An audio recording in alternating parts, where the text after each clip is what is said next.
Blog చేస్తున్నాను. ఇంతకుముందు నేను షార్ట్స్ అన్ని చాలా చేశాను. Cooking videos, fashion videos, devotional videos చాలా ఉన్నాయి. మీరు చూసి నన్ను చాలా ఎంకరేజ్మెంట్ చేశారు. చూడని వాళ్ళు ఉంటే వెళ్ళి చూడండి, చాలా ఉన్నాయి వీడియోస్. ఈ వ్లాగ్ను కూడా చాలా మీరు ఎంకరేజ్మెంట్ చేయండి నన్ను. ఇంకా ఇంకా వెరైటీ వీడియోస్ వస్తాయి, ఫ్యాషన్ వీడియోస్ వస్తాయి, కుకింగ్ వీడియోస్, వెరైటీ కుక్ చేసి నా ఛానల్ సబ్స్క్రైబ్ చేసుకోండి. సబ్స్క్రైబ్ చేయని వాళ్ళు ఉంటే చేసుకోండి, బెల్ కొట్టండి. ఇలా వీడియో నేను పెట్టగానే మీకు నోటిఫికేషన్ వచ్చేస్తుంది. ట్రావెలింగ్ వీడియోస్ కూడా చాలా ఉంటాయి. నన్ను ఇలా ఎంకరేజ్మెంట్ చేయండి. ఓకేనా, బాయ్. ఈరోజు నేను తొందరగా రెడీ అయ్యి టెంపుల్కు వెళ్తున్నాను. మాకు దగ్గరలో సంకట విమోచన హనుమాన్ టెంపుల్ ఉంటుంది. ఎవ్రీ సాటర్డే అక్కడికే వెళ్తాను. వెళ్ళి ఫస్ట్ నవగ్రహాలకు పూలు పెట్టేసి ఇలా ప్రదక్షిణ చేసుకుంటాను. 9 సార్లు ప్రదక్షిణ చేయాలి కదా నవగ్రహాలు.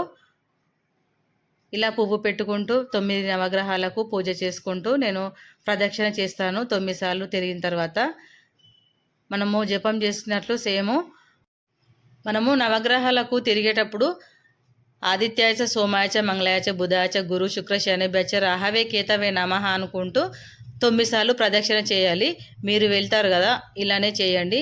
మనకి ఏదైనా శని గిట్ల ఏమన్నా ఉంటే మొత్తం పోతుంది. ఇది కూడా నవగ్రహాల ధ్యాన శ్లోకం చదివిన తర్వాత మనము కాళ్ళు కడుక్కోవాలి. ఫస్ట్ ఈ కాళ్ళు కడుక్కున్న తర్వాత నెత్తిపైన వాటర్ కూడా చల్లేసుకోవాలి. ఎందుకంటే శనిదేవుడికి తిరిగినప్పుడు కాళ్ళు కంపల్సరీ కడుక్కోవాలి. కడుక్కున్న తర్వాత వాటర్ తీసేసుకొని మనము చేతిలో తీసుకొని ఇలా మనము తలపైన కూడా చల్లుకోవాలి. శనిదేవుడి దగ్గర తిరిగినాం కాబట్టి. దాని తర్వాత ఇది రాగి చెట్టు ఉంటుంది కదా, పక్కన రాగి చెట్టు, ఉసిరి చెట్టు, వేప చెట్టు ఉంటుంది. దాన్ని కూడా ప్రదక్షిణ 3 ప్రదక్షిణలు చేయాలి. నారాయణాయ నారాయణాయ, ఓం నమో నారాయణాయ అనుకుంటూ 3 ప్రదక్షిణలు చేయాలి. చేసిన తర్వాత మనకు పక్కనే మనకు ఉసిరి చెట్టు ఉంటుంది, దాన్ని కూడా తిరగాలి. ఇది హనుమాన్ టెంపుల్, సంకట విమోచన హనుమాన్ టెంపుల్. చాలా పవర్ఫుల్ గాడు హనుమాన్ టెంపుల్ కాబట్టి మనము ప్రదక్షిణ చేసుకుంటూ ఓం నమో హనుమతే రుద్రావతారాయ అనుకుంటూ మనం ప్రదక్షిణ చేయాలి. అనుపాల, రవీందర్, లక్ష్మీ పద్మ, అభిజ్ఞ, విఘ్న సహకుటుంబాలు.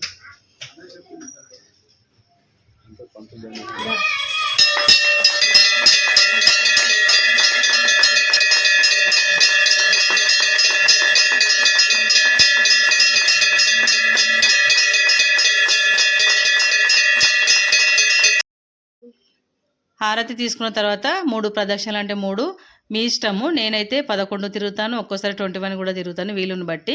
మీ దగ్గరలో ఉన్న హనుమాన్ టెంపుల్కి వెళ్ళి మీరు కూడా ఇలా ప్రదక్షిణ చేసి మన మీద ఉన్న ఏదైనా నెగటివ్ ఉంటే మొత్తము పోవడానికి ఇది చాలా ఉపయోగపడుతుంది హనుమాన్ టెంపుల్. జై శ్రీరామ్ అనుకుంటూ ప్రదక్షిణ చేయండి. ఈ హారతి తీసుకున్న తర్వాత నేనైతే ప్రదక్షిణ చేస్తున్నాను. జై శ్రీరామ్ అనుకుంటూ ప్రదక్షిణ చేస్తున్నాను. ఇది చేసిన తర్వాత మనకు దగ్గర బోర్డు హనుమాన్ చాలీసా ఉంటుంది కాబట్టి ఇది కూడా కంపల్సరీ చదువుకోండి. ఎందుకంటే మనకు భయం ఏదన్నా ఉన్నా కానీ పోతుంది. మా ఫ్రెండ్ అయితే స్వీట్ తీసుకొచ్చింది, నాకు ప్రసాదం పెడుతుంది. అక్కడైతే శనగలు పెడుతుంది. నాకైతే పంతులు గారు తీర్థం ఇస్తున్నాడు. ఈ తీర్థము ఫస్ట్ మనము హనుమాన్ చాలీసా చదివిన తర్వాతనే తీర్థం తీసుకొని ప్రసాదం తీసుకోవాలి. మా ఫ్రెండ్ స్వీట్ తీసుకొచ్చింది, స్వీట్తో పాటు హాట్ కూడా. అక్కడ శనగలు పెడుతున్నారు కాబట్టి శనగల పైననే స్వీట్ కూడా పెట్టమంటే మా ఫ్రెండ్ స్వీట్ పెడుతుంది. ప్రసాదం తీసుకొని ప్రశాంతంగా కాసేపు కూర్చొని మా ఫ్రెండ్ గిట్లా మాట్లాడుకుంటూ కూర్చొని నేనైతే బయలుదేరాను.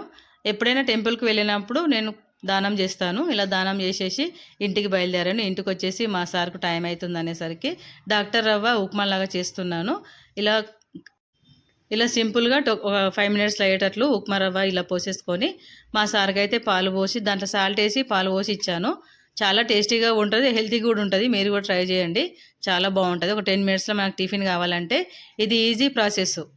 మనకు టైం లేనప్పుడు ఇలా పోసేసుకొని పాలు పోసేసుకొని తినేలా. మీరు పెరుగు కావాలనుకుంటే కూడా పెరుగు పోసేసుకోండి. నేనైతే పాలు పోసి ఇచ్చాను మా సార్కి. చాలా బాగా టేస్ట్ ఉందని చెప్తున్నారు. పాలుతో అయితే ఈ రవ్వ చాలా సూపర్గా ఉందని చెప్తున్నారు మా సారు. కావాలనుకుంటే మీరు పెరుగు కూడా పోసుకోవచ్చు, ఎవరైనా ఇష్టం ఉంటే.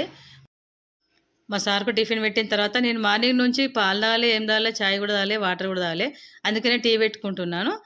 టీ పెట్టుకున్న తర్వాత కొంచెము రిలాక్స్ అయ్యి పూజ చేసుకుందామని టీ పెట్టాను.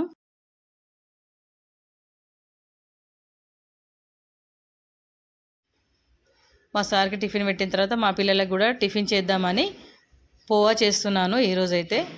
ఈ టిఫిన్ చేసి పూజ చేద్దామని వాళ్ళకైతే ఫస్ట్ టిఫిన్ చేస్తున్నాను.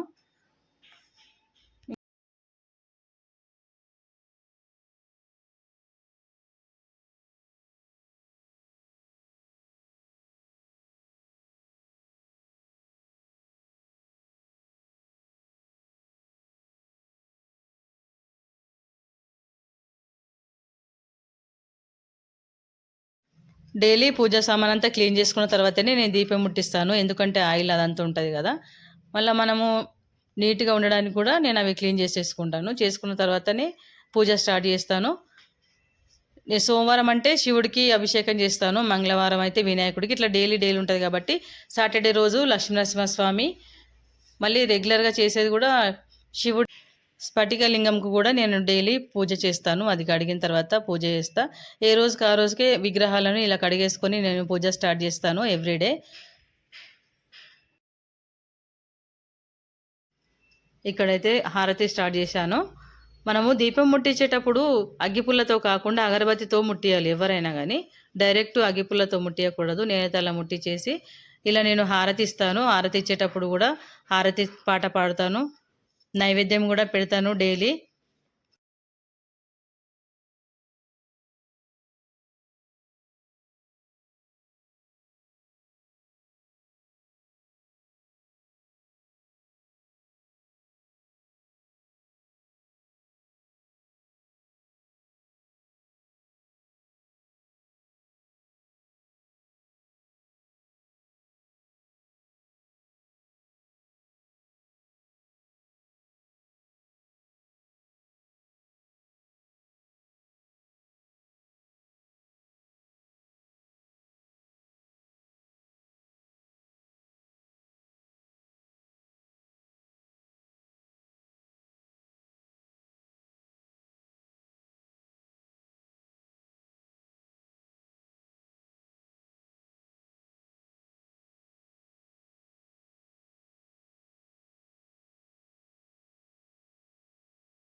హారతి తీసుకోవాలి. హారతి తీసుకొని మొక్కిన తర్వాత చేతుల్లో అక్షంతలు తీసుకొని ఇలా 3 సార్లు ప్రదక్షిణ చేసిన తర్వాత సాష్టాంగ నమస్కారం చేసుకొని మన మనసులో ఉన్న ఏదైనా కోరిక ఉంటే అది కోరుకొని అక్షంతలు వేసుకొని ఫస్ట్ తులసి దగ్గరికి పోయే ముందు ఇలా మనము కలశం పెట్టుకుంటాం కదా 3 మూలలకు, అక్కడ బొట్టు పసుపు వేసేసి ఇలా దీపం హారతి ఇచ్చేసి మనము ఇప్పుడు తులసి దగ్గరికి అయితే వచ్చేస్తాను. నేనైతే పొద్దున సాయంత్రము తులసిదేవికి దీపం ముట్టిస్తాను.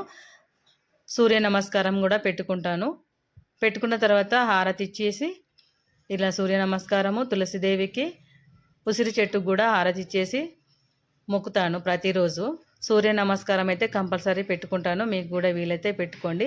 చాలా హెల్త్కి కూడా చాలా మంచిది సూర్య నమస్కారము. ప్రొద్దున పూట సూర్యుని చూసుకుంటూ మొక్కుకోవాలి. చాలా బాగా పాజిటివ్ ఎనర్జీస్ వచ్చేస్తాయి మనకి. నేనైతే ఇలా ఇక్కడ కూడా 3 ప్రదక్షిణలు చేసేసి తులసిదేవికి మొక్కుకొని ఏదైనా కోరిక ఉంటే కోరుకుంటాను.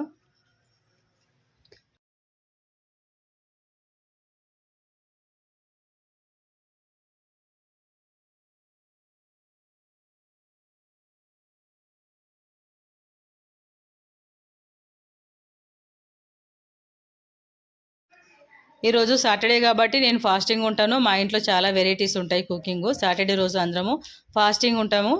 ఈరోజు అయితే నేను బఠానీ టమాటా కర్రీ చేశాను. ఈ రెసిపీ కావాలనుకుంటే మీరు నా షార్ట్స్లో చూడండి, చాలా బాగా కుదిరింది. పప్పుచారు కూడా చేశాను, పెసరపప్పుతోటి పప్పుచారు చాలా బాగా కుదిరింది. నిమ్మకాయ పిండి చాలా పుల్లగా చేశాను, టేస్ట్ కూడా కుదిరింది. ఇది కూడా పప్పుచారు కావాలనుకుంటే రెసిపీ షార్ట్స్లో చూడండి, అందులో అప్లోడ్ చేశాను. ఇది కాలీఫ్లవర్తో ఇగురు చేశాను, ఫ్రై లాగా చేశాను, చాలా బాగా కుదిరింది. అది కూడా నేను షార్ట్స్లో పెట్టాను, మీరు అందులో కూడా వెళ్ళి చూడండి. పాపడాలు కూడా చేశాను. చేయండి, నా ఛానల్ సబ్స్క్రైబ్ చేసుకోండి. Okay bye.